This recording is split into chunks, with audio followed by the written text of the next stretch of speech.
ആളെ വേണ്ടത്ര പരിചയമില്ലാന്ന് തോന്നുന്നു. ഞാൻ സ്വയം പരിചയപ്പെടും. അതിനൊന്നും ഇല്ലേ? അപ്പം ചിപ്സ് ഒന്നും ഇവിടെ വേണ്ട. നീ സ്ഥലം കാലി എനിക്ക് ദേശത്തെ ഫുൾ ടൈം ബിസിയാ. ലൊക്കേഷനിൽ നിന്ന് ലൊക്കേഷനിലേക്ക് ഓട്ടാന്ന്. എന്നാ പിന്നെ ഞാൻ മറ്റേ എടുക്കട്ടെ. മറ്റേത്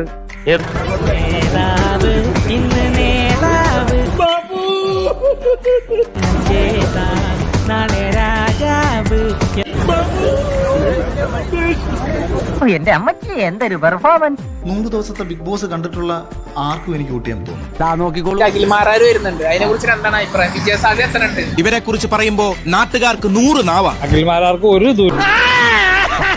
അഖിൽമാരാർ ബിഗ് ബോസിലൂടെ ഭയങ്കര ബോസൊക്കെ ഉണ്ടായിട്ട് എന്താ കാര്യം?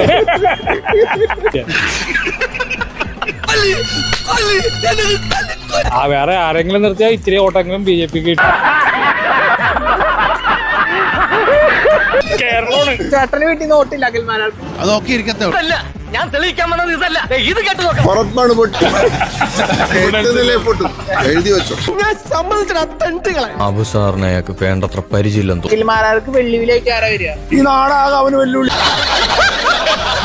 എന്ത് ക്വാളിറ്റി അവനുള്ളൂ, എന്ത് രാഷ്ട്രീയം ഉള്ളത്. വീട്ടില് വിലയില്ലെങ്കിലും നാട്ടില് പുല്ല് വിലയാ. അതില്ല, ബിഗ് ബോസിൽ ഏതാണ്ട് കൺസ്യൂമേഴ്സിന് കാണിക്കണ്ടായി അത്ര.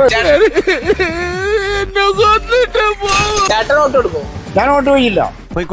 സന്തോഷം. അഖിൽമാരാർ നേരിട്ട് എന്ന് പറഞ്ഞാലും ചേട്ടൻ ഓട്ട് ഇല്ല, ഞാൻ കൊടുക്കില്ല. ഞാൻ മൂത്തോക്കി പറയും. വെറുതെ കൊടുക്കാവെന്ന് പറഞ്ഞിട്ട് പോലും ഈ എരണം കേട്ട കുന്തത്തിനെ ആർക്കും. തൃക്കാക്കര മണ്ഡലത്തില് അഖിൽമാരാർ അറിയില്ല.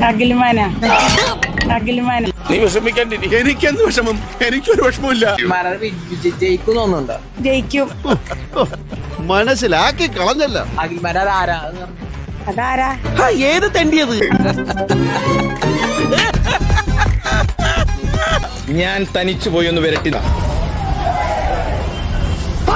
താല്പര്യമില്ല. നിങ്ങളുമായിട്ടൊരു ബന്ധത്തിന് താല്പര്യം.